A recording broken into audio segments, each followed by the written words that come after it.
Guys, ito na yung barangay 208 na ito na sitwasyon. Itong second tour na to hanggang doon sa may pinakadulo, ayan o, binawasak na nila. Nagkakalaga ng 9 million plus. Ito yung second block lang, ayan, na pinapakita ko sa inyo. Totally na binawasak na nila.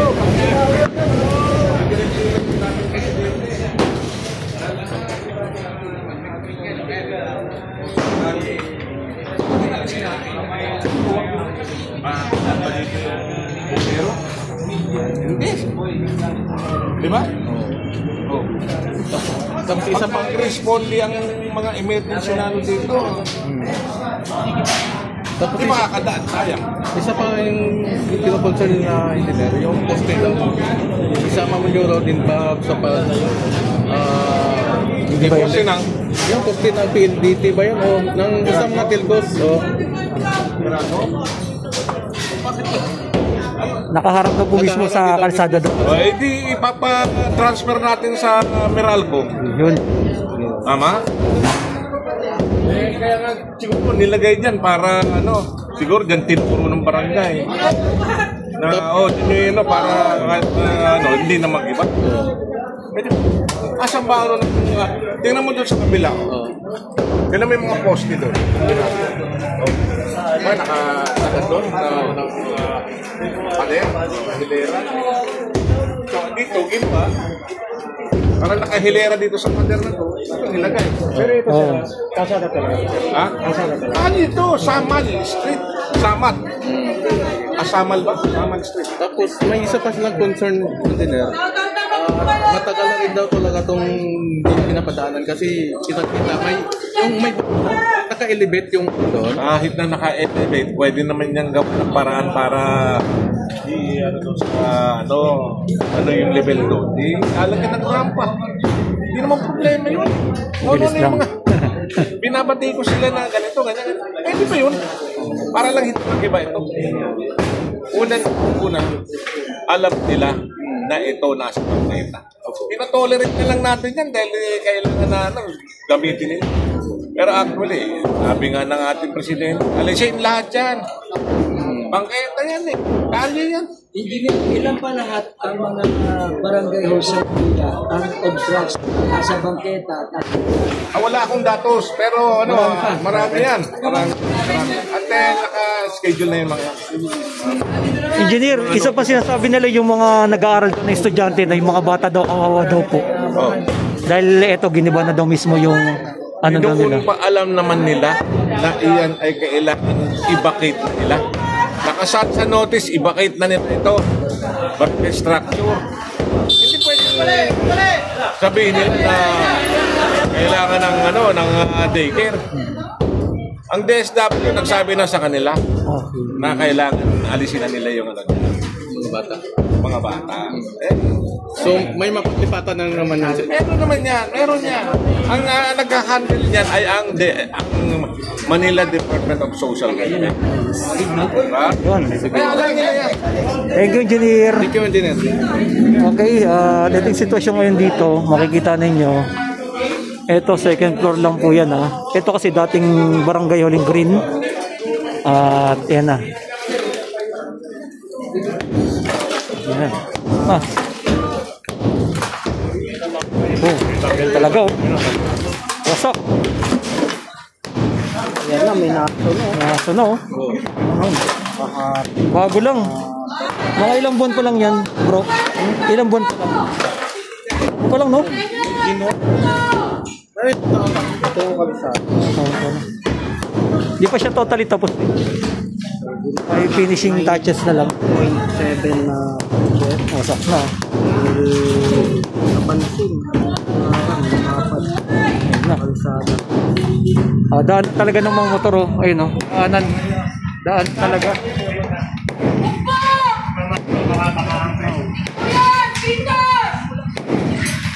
Daanan talaga to.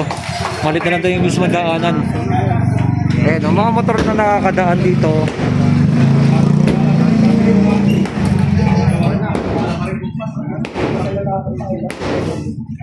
Ito kapal, oh.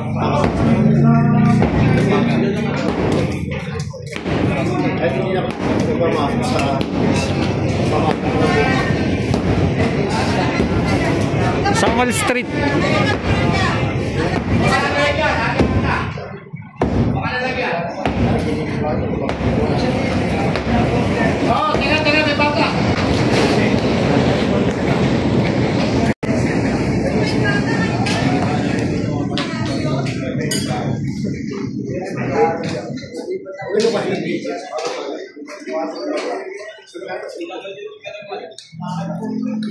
Ay lang araw to sir, bago matapos. Dali lang yan. Kasi sa linggo sir na.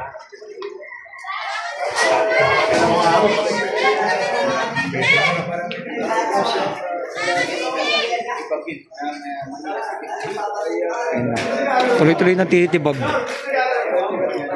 Ang mismo. Buhay number natin ni ano? Ano niyo?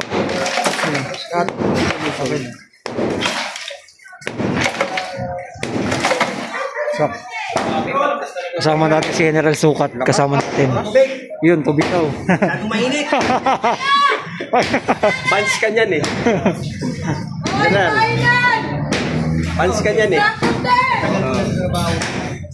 Baka naglilihi yan, General. Oo. Daanan talaga to. Daanan talaga. Tao. Ayun, daanan ng mga estudyante. Ayan. Okay, mainit ang banda dun, ah. Ayan. Kitang-kita guys, oh.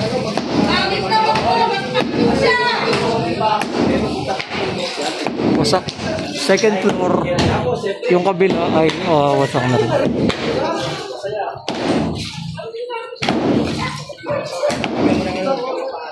Nakita, oh.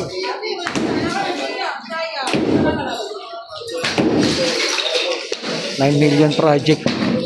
Stock na. 9.1. 9.1.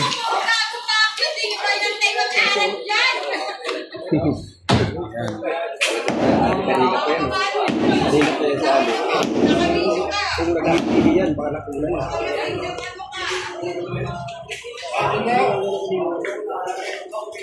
Ayaw mag-search. Yung pinaka-question kasi dito. Ayan, kung nalagpas ng ito, sada yan, daanan. Yan, second floor yan na nasa kalsada daanan. Talagang ano, sakto talaga. Ito yan, hanggang second floor ay ang project na to ay 9.1 million mahigit na project. Ito na ang sitwasyon ngayon. Totally sak na talaga. Usap natin si engineer General Sukat nandito rin. Ayan, Samal Street, ito yung LRT1. Ito kalsada. Dahil nga tinayo nga po ng barangay hall, hindi na ngayon nakakadaan yung mga tao dito. Ayan.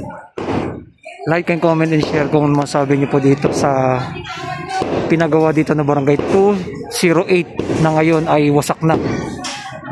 Yan ang ating pinaka-latest update natin. Like and comment and share. At eto, lahat ng mga barangay hall ng nasa kalsada ay isa-isa ng ginigiba.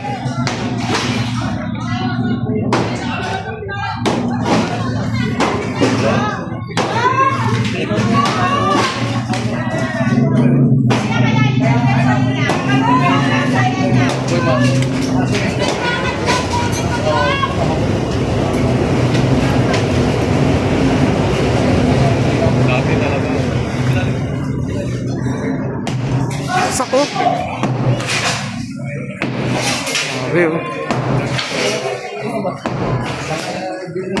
Saglitan lang.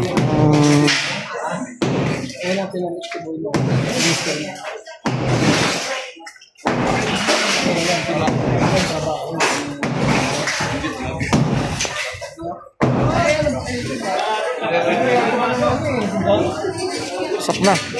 Kita niyo yung pinakaloob lang na ito, sitwasyon natin. Ito, ganyan yung sitwasyon niyan. Hanggang ganito lang. Ito dating daycare daw po kasi ito, extension nila para sa mga bata. At yung dating barangay hall. At ngayon makikita ninyo ay yan na ang sitwasyon dito.